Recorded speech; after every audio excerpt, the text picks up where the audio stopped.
আজকের অনুষ্ঠানটা আরেকটু বেগবান হতে পারতো। আমি কাউকে দোষ দিব না, কারণ স্যার হচ্ছেন একদম নতুন মানুষ, উনি অগোছালো হতে পারে, কিন্তু আমাদের যারা ব্যবসায়ী স্টেক হোল্ডার আছে, তার নিচে যারা আছে তারা হয়তো আরেকটু গোছালোভাবে এই জিনিসটাকে করতে পারতো। আমরা চাই প্রতি বছর যে এইভাবে এই জিনিসটা যেন বড় পরিসরে হয়, বিশ্ববাসীকে এই মঞ্চ থেকে আমরা তুলে ধরি, এই জিনিসটা যেন আরও বড় পরিসরে যেন হয়। পরিচ্ছন্ন করতে হবে, প্রথমে পরিচ্ছন্ন সংস্কারটা করতে হবে।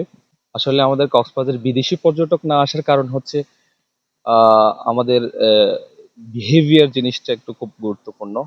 টমটমওয়ালা আছে, ব্যবসায়ী প্রতিষ্ঠান আছে, ওই স্টাফগুলা বিশেষ করে আনএডুকেটেড। আমাদের জেলা প্রশাসক যার অধীনস্থ আমরা মূলত পর্যটন ব্যবসায়ীরা ব্যবসা করি, আমাদের প্রধান প্রতিনিধি ছিল না, যেটার কারণে একটু অগোছালো হয়েছে। তবে ওনার সহযোদ্ধারা চাইলে এটা আরেকটু গোছাতে পারত। যাক, আমি কাউকে দোষ দিয়ে কথা বলবো না। মাননীয় জেলা প্রশাসক যেহেতু অনুপস্থিত, ওনার প্রতিনিধি কিন্তু ব্যবসায়ী হিসেবে আমরা আছি, এবং ওনার সফলতার লক্ষ্যে আমরা কিন্তু সবাই এক কাতারে এক ব্যানারে কাজ করে গেছি। এবং র্যালিতে সর্বাত্মক আপনারা বিভিন্ন অঙ্গ সংগঠন আছে এখানে, পর্যটন ব্যবসায়ীদের মধ্যে বৃহত্তর সুগন্ধা বীজ ব্যবসায়ী ও দোকান মালিক সমিতির সর্বোচ্চ উপস্থিতি নিয়ে র্যালিতে উপস্থিত হয়ে এই প্রোগ্রামকে সফল ও সার্থক করে তুলেছে। বিশ্ব পর্যটন দিবস উপলক্ষে আমাদের আসলে পর্যটন দিবসটা হচ্ছে আমাদের জন্য, পর্যটন সেক্টরে যারা জড়িত আছি, একটা ঈদের মতো। আমাদের এই পর্যটন দিবসটা ছিল আপনার মিনিমাম এক সপ্তাহ পর্যটন মেলা হবে, যাতে পর্যটকদের মানে সব বাংলাদেশ বা বিশ্ব জানবে, কক্সবাজার নিয়ে জানবে, কক্সবাজার 120 কিলোমিটার বিচের সৌন্দর্যটা তুলে ধরা হবে। এই বিষয় নিয়ে আমাদের অনেক কিছু নয়, কিন্তু দ্রুত হওয়ার কারণে আমরা অনেকটা করতে পারি নাই। আমাদের 1 ঘন্টা নোটিসে টাকা হওয়ার কারণে আমরা র্যালিটা সম্পন্ন করছি।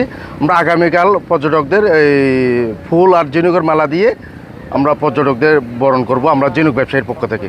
এই কক্সবাজারে এই আজকে পর্যটন দিবস উপলক্ষে আমি কক্সবাজার সকল পর্যটকদের যারা আসেন তাদেরকে আমরা বিভিন্ন দর্শনীয় স্থানে ঘুরে দেওয়ার জন্য বিভিন্নভাবে আমরা সহযোগিতা করেছি, সাথে সাথে গাইড সার্ভিস দিচ্ছি, এবং তাদের ফুড থেকে আমরা ব্যক্তিগতভাবে 30% ডিসকাউন্ট দিয়েছি, এবং যান পরিবহন থেকেও আমরা 50% ডিসকাউন্ট দিয়েছি, শুধু আজকের দিনের জন্য পর্যটকদের জন্য। সেন্ট মার্টিনে ঘিরে যে সেন্ট মার্টিন, আগামী জানেন যে সেন্ট মার্টিন একটা লবণীয় প্রবল দ্বীপ সেন্ট মার্টিন, সেইখানে সেন্ট মার্টিন আগামী মাসে খুলে দেওয়ার সম্ভাবনা খুলে দেবে সম্ভবত। সেইখানে রাত্রে যাপন যদি করা যেতে পারে, দেশি বিদেশি পর্যটক সেখানে জন্য রাত্রে যাপন করতে পারে, এই জন্য আমি সবাইকে যাতে স্টে করার জন্য অনুরোধ জানাচ্ছি।